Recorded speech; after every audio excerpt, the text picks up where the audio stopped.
Today we're going to be talking about big bad habits. The fact that they're simple to stop, they're simple to get a handle on, but what you do next is critical.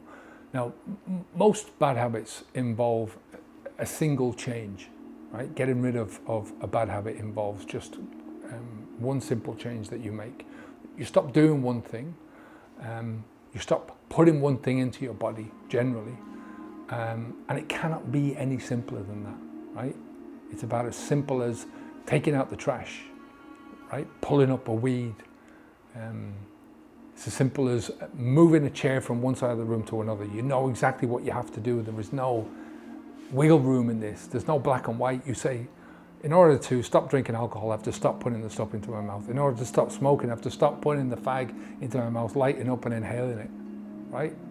In order to stop putting shitty food into my body, I've got to stop putting it into my mouth first and foremost. Without that, there is no progression. So, like I said, most of these things, most bad habits involve not putting something into your mouth. The cigarette, the alcoholic drink, the pretend food, most drugs. You're putting it maybe not into your mouth, you're putting it into your vein, you're snorting it, you're sniffing it, whatever. It's getting into your body in some way, shape or form. So it's as simple as not putting the stuff in, and then you've stopped doing that, right? So for most people, one of the biggest reasons why they don't do this is because of the psychological. It's up here in your head. It's the fear. For some very, very few people, especially when we're talking about a drug like alcohol or heroin or cocaine or whatever it is, there may be an immediate threat to some kind of a physical shutdown. There's a physical danger to you, but they're getting pretty good at treating that, from the medical perspective. If treated properly, it's not going to last you long.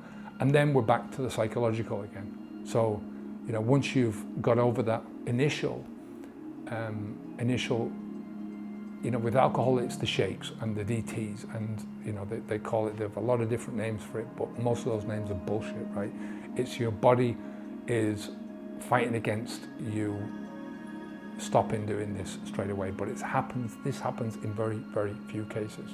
And after that, once this has gone by, and usually only a couple of weeks, then it comes back down to the psychological. So what we're talking about here is what we call bright lines thinking. So bright lines thinking is that there is a line, it's very clear. There is no wiggle room in it. Like I said, there's no black and white. It's, if I want to stop doing something, then stopping doing something is this side of the line, and carrying on doing it is that side of the line. There is the line. The line is here, up in my gob, right? So there's nothing complicated about it. It's easy to understand, it's simple to follow, and it's certainly not something that lasts a lifetime. Depending on your mental abilities, here I'm talking about, your mental strength. Most people are going to be able to do this fairly pain-free. There is a certain amount of discomfort, yes, but it's not real physical pain. It's not pain that's going to do you any harm, right? The hard part comes next. The hard part comes after you stop putting the shit into your mouth. Afterwards. And this, I'm not talking about this as in, this is not a change to the person who doesn't think about alcohol, right? We don't want you to get to a stage where you're going through a day and you're not having to think about alcohol, or you're not having to think about your cigarette, or you're not having to think about, maybe I could go down and just have a little bit of chocolate. Who wants to go through that bullshit for the rest of your life, right? We're talking about getting you to the stage where your focus is on something different, get into that best possible version of yourself, somebody who wouldn't put this crap inside the body if their life depended on it, right? That's where you want to get to. So you get into the stage before you even tried this stuff, before you knew about alcohol, before you knew about drugs, before you knew about all this crap stuff, right? You want to get to that same stage again where you wouldn't think about it. Do you get what I mean? Life itself is complicated. This whole journey going through afterwards is difficult. The difficulty comes because it takes time to change, right? It takes understanding to understand what changes you want in your life. This is one of the big things. It takes a lot of time to understand your habit, just your habit. You know, habit's a really general word which means different things to different people. You know, there's no specific thing that you can say, well, that is my habit, unless you dig into yourself. So it's difficult because it takes understanding, it takes time, it takes energy, it takes money sometimes, it takes most certainly commitment and responsibility. It takes a plan, it takes a blueprint. You know, you have to understand where you're going to go, something that you're going to follow day after day after day. You know, people wouldn't think of building a house without following some kind of a plan. Your life is much, much, much more important than building any house. And yet, how many people actually go out there and say to themselves, yeah, I've got to have a plan for it, I've got to have a blueprint for my life? Very few, you know? So it takes thought, pure thought, forward thought, you know, consequential thought, thinking about the consequences of this and the consequences of that, and then what happens after that, you know, trying to think 4 or 5 moves ahead, more if you can do. So, you know, it's a big change. And it's a big change when people generally don't want to change.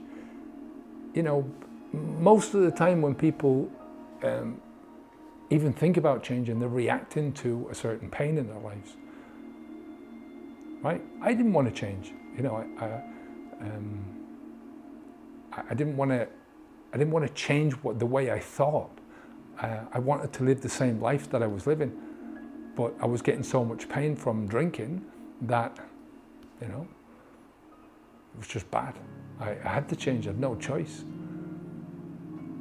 And this is something that we'll talk about in another video. The motivation of change is short-lived. It's only a short-term motivation, because as soon as the pain is gone, then the motivation is gone as well. Do you understand? So have a look at the comments in any of my videos on YouTube. You know, people like the idea of being changed, of being a different person, but they don't want to go through the whole process of change, the hard work behind it, you know. They don't want to put up with the real task of change. Do you know what I mean? You know, this drug was something that brought me to where I was. And I wanted to stay where I was because I didn't know anything else. I was, in my mind, I was happy. At certain times, I was horribly unhappy, and most of the time depressed.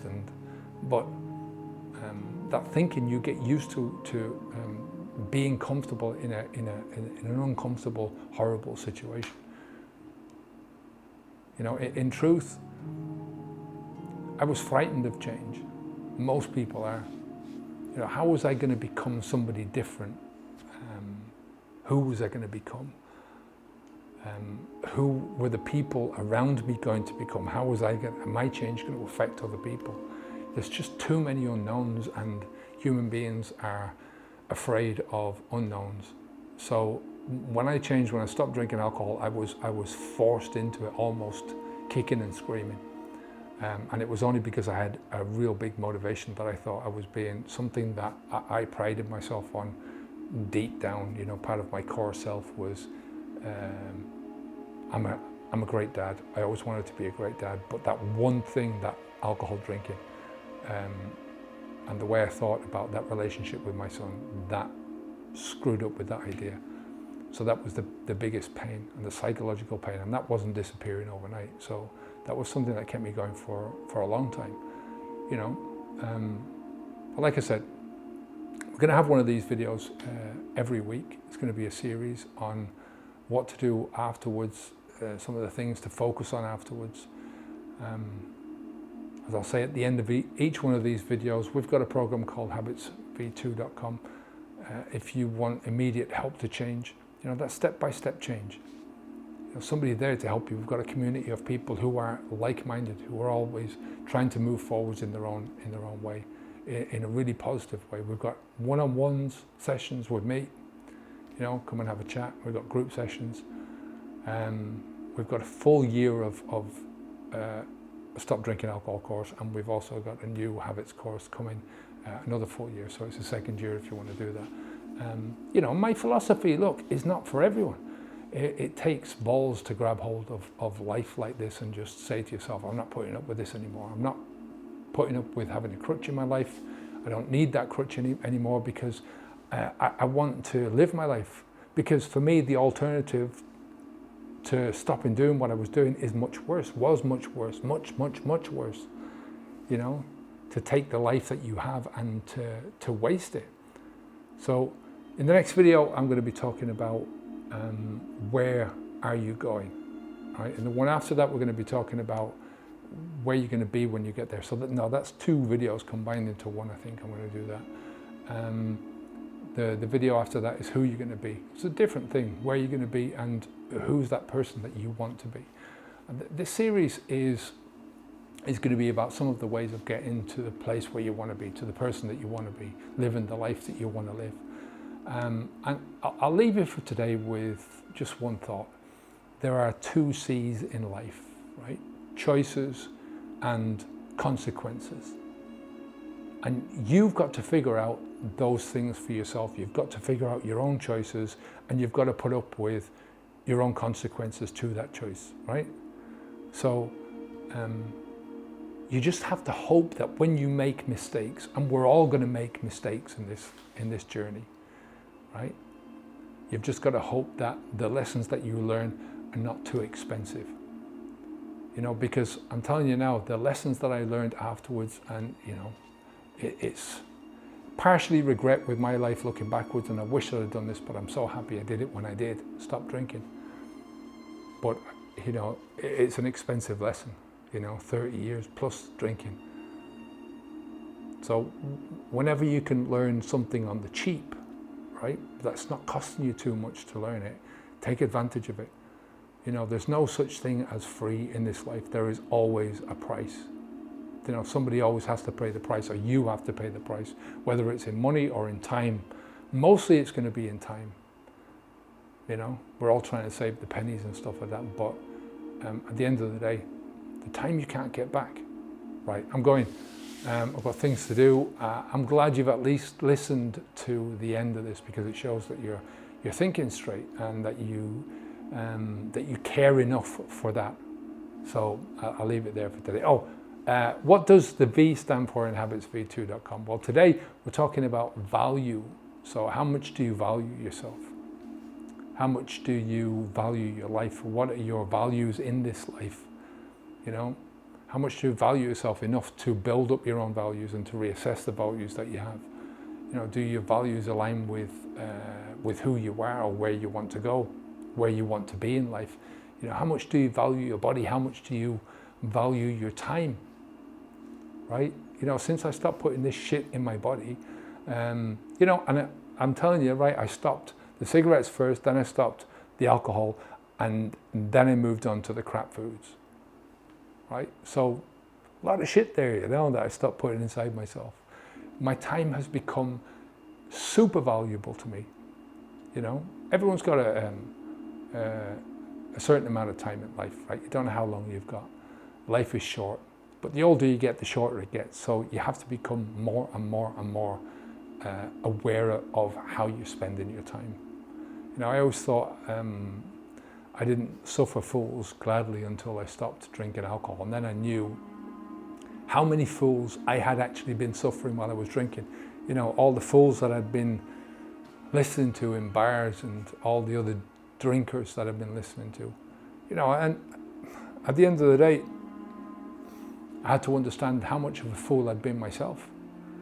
Now I understand the true meaning of that phrase, right? Do not suffer fools gladly. Anyway, Habits V2, V for value. I'm off. Got things to do. Time is a wasting, so take care of yourself. Bye now.